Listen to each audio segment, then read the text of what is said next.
Welcome back, and thank you very much for watching this video. Finally, we reached the most common question of this chapter. How do I differentiate the mechanism? How do I know whether it's a SN2 or SN1, E2 or E1? Is it SN2 or E2? Is it SN1 or E1? And the first thing that we need to know, when it comes to SN2 or E2, you need to have a strong base or strong nucleophile. So go with strong base or strong nucleophile. And when it comes to SN1 or E1, we will be dealing with weak nucleophile or weak base. And when it comes to a strong nucleophile or strong base, look and see whether there is a negative charge. Okay. And do you have, for example, a negative charge on the nucleophile? And if there is a negative charge, then you will be dealing with a strong, okay, strong nucleophilicity or strong basicity. And so look for negative charge, okay?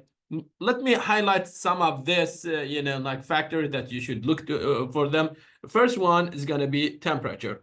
So first thing, I'm going to go heat. Sometimes we show it by triangle, or sometimes just like, yeah, sometimes circle they do, but let's go with a triangle for heat. If heat goes up, so if you increase the temperature, that's gonna favor elimination. Okay. And so heat will favor elimination. Why? Because in elimination, and technically elimination is gonna be the kinetics product, and it's less stable than the saturated compound, and it's the one that it will happen faster, okay, faster, and heat will increase chance of creating those products. Next one is going to be the solvent. Now, divided to two portion. One, call it a protic, and the second go with a protic solvent. A protic solvent is like, for example, acetone.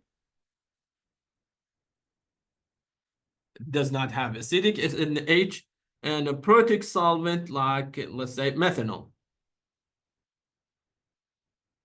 It has acidic H. Of course, we have two lone pairs in each oxygen. And if it's a protic, no acidic H, the reaction might go through SN2 or E2. Okay. If it's a protic, in that case, the reaction will go either SN1 or E1. Okay, so the first factor, the second factor, the third factor will be the steric effect. Okay, and steric effect, if you're dealing with a strong, okay, strong base or nucleophile, okay, strong base, okay, slash nucleophile, okay, and when we increase the steric effect, we will be favoring the elimination. So as we go down, okay, elimination, it will be favored. And the third one will have mainly elimination. And if you're dealing with a strong base or a strong nucleophile, and so elimination will be favored, okay, as you increase the steric effect. Okay, next, when it comes to, okay, forgive me, and I should say this one, the elimination here, because we have a strong base or strong nucleophile, this is going to be E2. As you increase the steric effect, you go from primary to tertiary, you will mainly get E2 products. Now, when it comes to weak, okay, weak base or weak nucleophile, like what? For example, H2O. That's a weak nucleophile, or no weak base. Okay, again, as we increase the steric effect, I expect to see more elimination of the product. Okay, and but when it comes to tertiary, you need to be careful. Okay, tertiary, tertiary, you have to ask yourself, what do I deal with? Like when it comes to nucleophile, is it strong or, like a strong nucleophile or weak nucleophile? Okay. If you're treating this one with, for example, iodide is a strong, strong nucleophile because it has negative charge. Product, main product, it will be SN1. But if you're treating it with, let's say, water or methanol, they have zero charge. In that case, E1, it will be the major product. Okay. Now, how about the steric effect on the nucleophile? Okay. So, steric effect on the nucleophile or the base. Okay, steric effect on the nucleophile or the base will favor, again, elimination. So elimination, ratio of the elimination, it will go up, okay? And that's the last thing that you need to look for it. Let's practice some example. Here, I have an alkyl halide, and the alkyl halide attached to carbon. Clearly, our carbon it has a stereocenter, and is a chiral center technically. So this one is a tertiary. And let's highlight the base. The base is a strong base. Okay, so I have a tertiary carbon and a strong base. And so I'm going to say main product will be elimination. So I get these two products.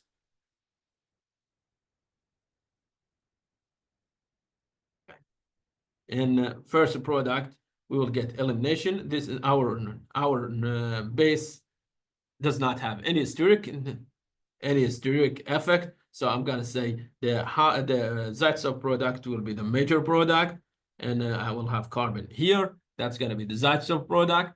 And what's it gonna be? The second product. The second product, you might get this.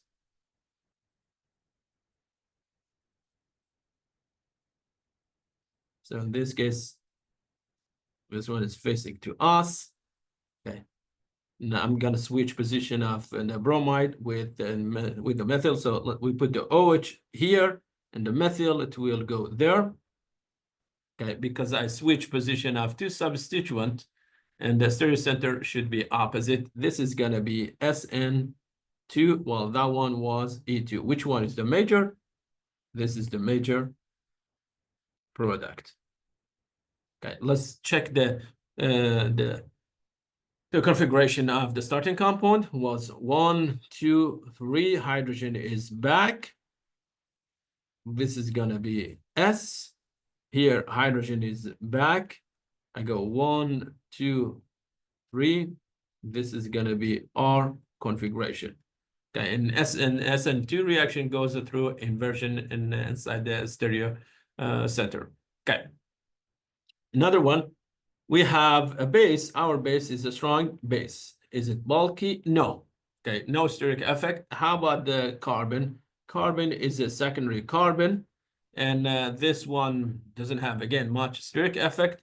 So we get two products. The first product, we can get SN2 reaction. If we get SN2 reaction, this is going to be the product. Bromide is facing to us. I'm going to draw it back. So and replace it by OH. That means this time hydrogen that was back, now it will be facing to us. So I get hydrogen plus second product will be this one. And I will have double bond here. That's going to be Zaitsev product. And that one, it will be product of E2 mechanism. Okay, with which one is going to be dominant product or major product? The major product will be this. Okay, so as you see, whenever you have a strong base will mainly go through elimination. Why? Because strong base means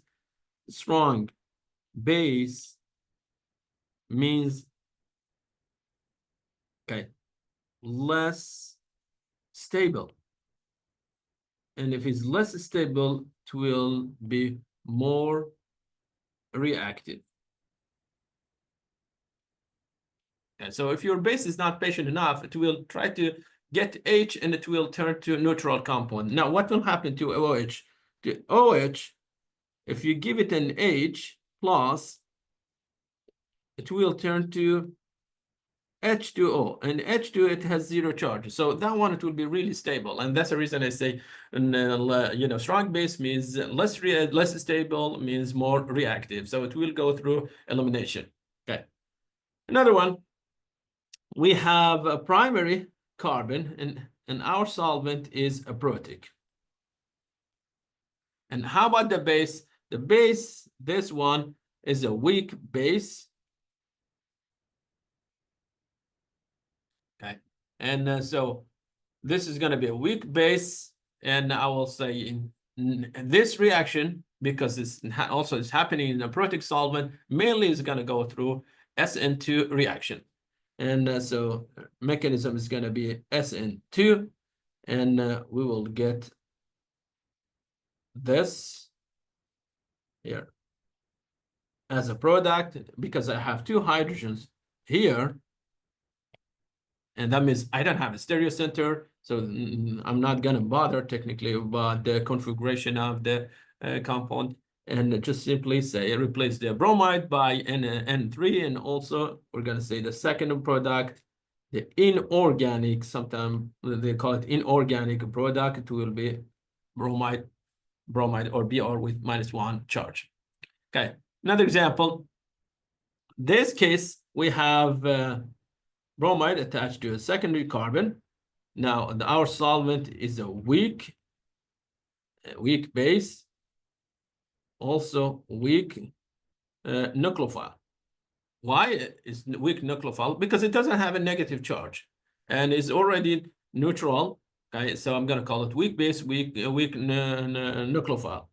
Okay, now whenever you have such a condition, we say the reaction will go through forming a carbocation, and this is going to be the product of first step. So we will get carbocation here, and remember we do have hydrogen there, so there is hydrogen here and plus bromide. Next step, this one it will do rearrangement, and we will have hydride there, so that hydrogen will be transferred, and now we have a methyl here, CH3, and a positive charge. This one will react with the solvent. You will take the OCH3 and you will attach it to it. So the final product will be this. This is going to be the final product. We will have methyl, and here we will have O attached to CH3. And okay, and our solvent is methanol. So methanol also, it will take acidic H. Okay, but this is going to be the product. And now that's one of them. Okay, one of the product. Okay, and so I got a carbocation. The carbocation went through, like a SN1. It gave me one product, so I'm going to call this one number one. The second product that you will get, you can have this carbocation. So maybe I should copy paste this part, another page. Okay, just say after forming. Okay, copy.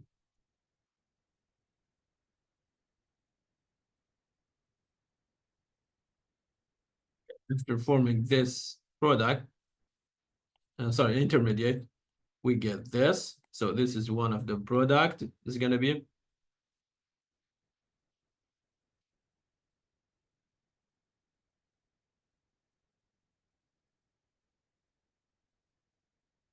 And the second product, okay, your solvent, Okay, your solvent might go after this H. Okay, and it will take the H from the system. And if that one happened, so our solvent is going to behave as a base.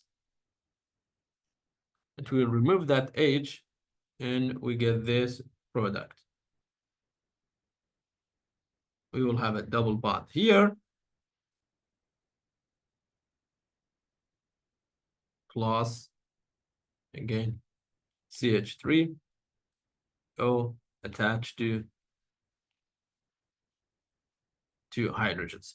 Okay, and this is going to be the second product, and this is the product of the E1. Well, that one was SN1. Okay, I want to do one more example. Okay, this case I have, let's see, we have a secondary carbocation, that's a secondary alkyl halide. Our base is a strong base. How do I know a strong base? Because I have a metal, it will have a positive charge, and that one is a negative charge. And so the main product, it will be the elimination. And this is going to go through E2. And because our base is not bulky base, it will give us technically the Zaitsev product as the major product. So we will have a double bond here. And of course, we have this methoxide group here. This is going to be E2. And if this reaction goes through SN2, then we will have this as a product. So let's say that this one stay as it is. Nothing will happen to it. Okay, so this one is untouched. But the iodide that was facing to us, now opposite position, we will have OCH3, and hydrogen will be facing to us. So we have now inversion with the stereocenter. Remember, this is a chiral center. So now we have inversion. This one used to be R. Now it's going to be S configuration because it's 1, 2, 3. Hydrogen is facing to us, so it will be S configuration.